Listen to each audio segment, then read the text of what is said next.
My Nordic deck.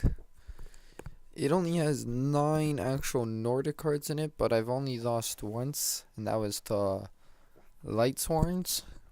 Well, Twilight, I guess. And that's just because he kept drawing and milling good, good, good, and he just got the best of me. So I'm just going to start off with BLS. We have a whole bunch, I believe, 6 lights in the deck. 3 Veiler and 3 of this guy. I'm not even going to try to pronounce their names because to me they're impronounceable. But yeah, so 6 lights. And we also have, I believe, 5 darks. So he's usually very live. Unless I draw him first turn, then he's kind of dead for a little. But other than that, he's fine. And he's big.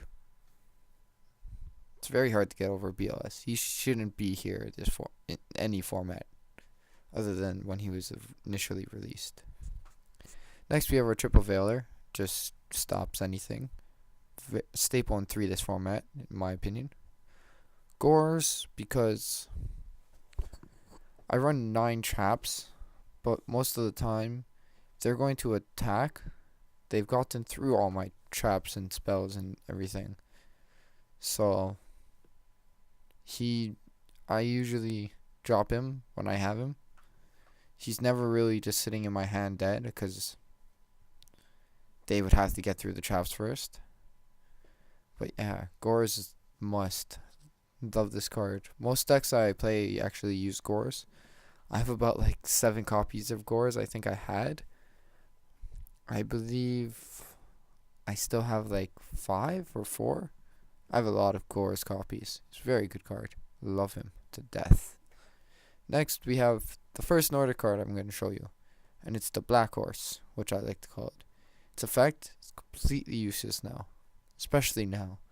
If your opponent controls a synchro monster and you control no monsters, you can special summon this card from your hand. It's basically a bad version of Cyber Dragon. But it's a level 4 tuner. That's where the fun comes in. Next, we have Guaibas. Guaiba, I run Lance, and Dolka and Nagi are very scary to people. And if I open Guaiba in 3 back row, odds are they're gonna think I'm playing Dino Rabbit, and they're gonna play a lot differently. So he's very effective.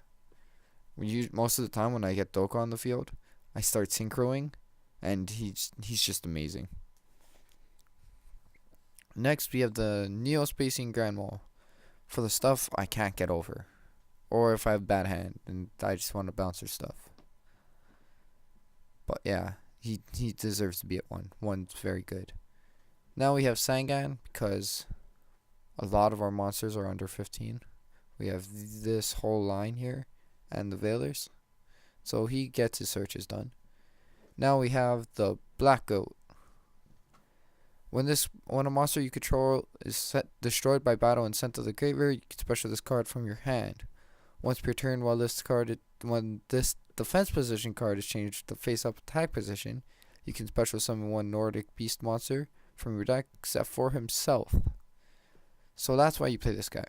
This guy plus this guy equals this guy. This guy's very big. Very big. Or even, most of the time, I'll go Tour Guide, Sangan, set like maybe a Lance or MST or something, or this, and end. And when I do that, they usually run over the Sangan. Then I special him in defense. Then I get to bring him back. And then maybe I have another Tour Guide in hand, and I could just Exceed. Or I could Exceed and Sync level 7. Or I could do a whole bunch of stuff. There's a whole bunch of plays with these 2.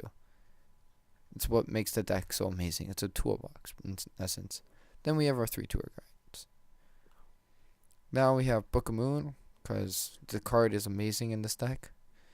Makes your tour guide Sangan plays. Your opponent first turn. Veilers are your tour guide, which I really wouldn't advise doing. But anyways, if they do, then you chain Book of Moon, and you still get your Tour Guide effect, and you get your Sangan in defense position. So what, you can't exceed. I wasn't going to exceed with the Sangan anyways. Then we have Dark Hole, Heavy Storm, Mind Control because it's a synchro deck. And we have the Guavas and a whole bunch of level 3s and 4s. So it goes to work.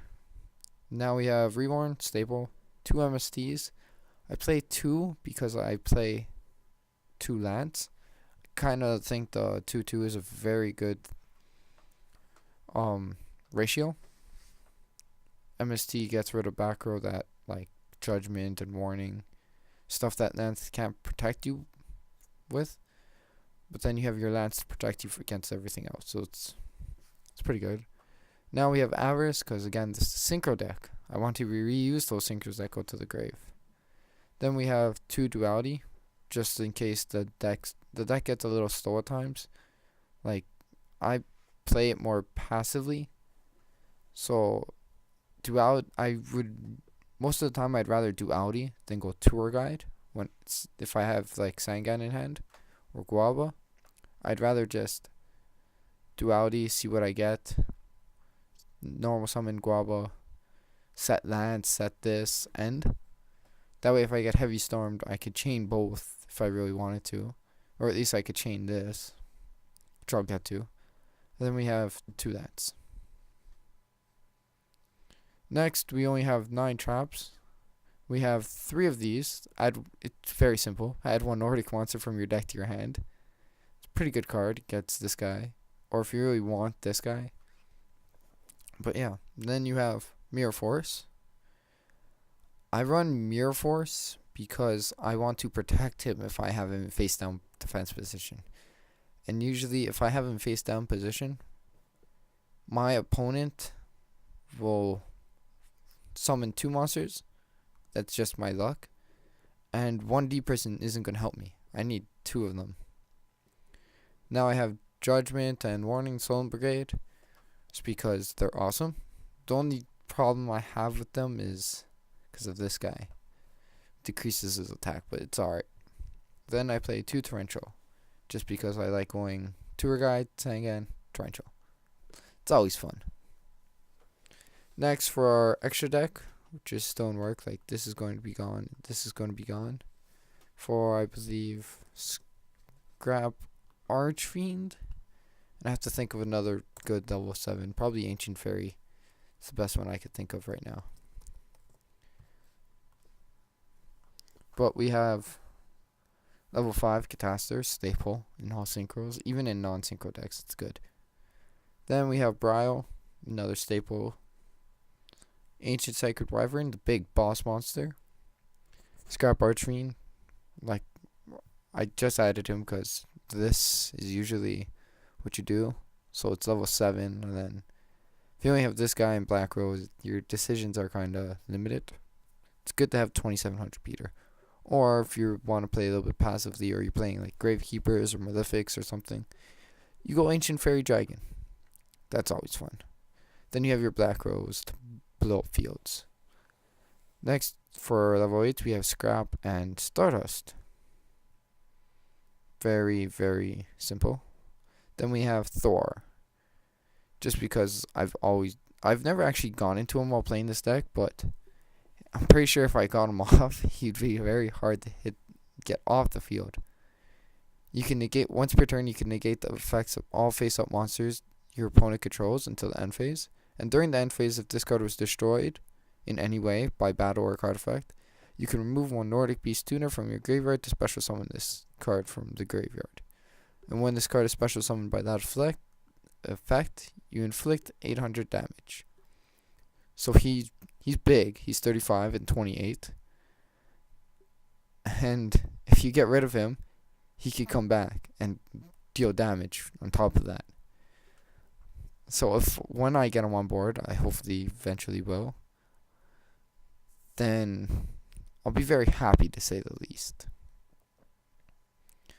Next, for Xyz, we have Leviar and Leviathan.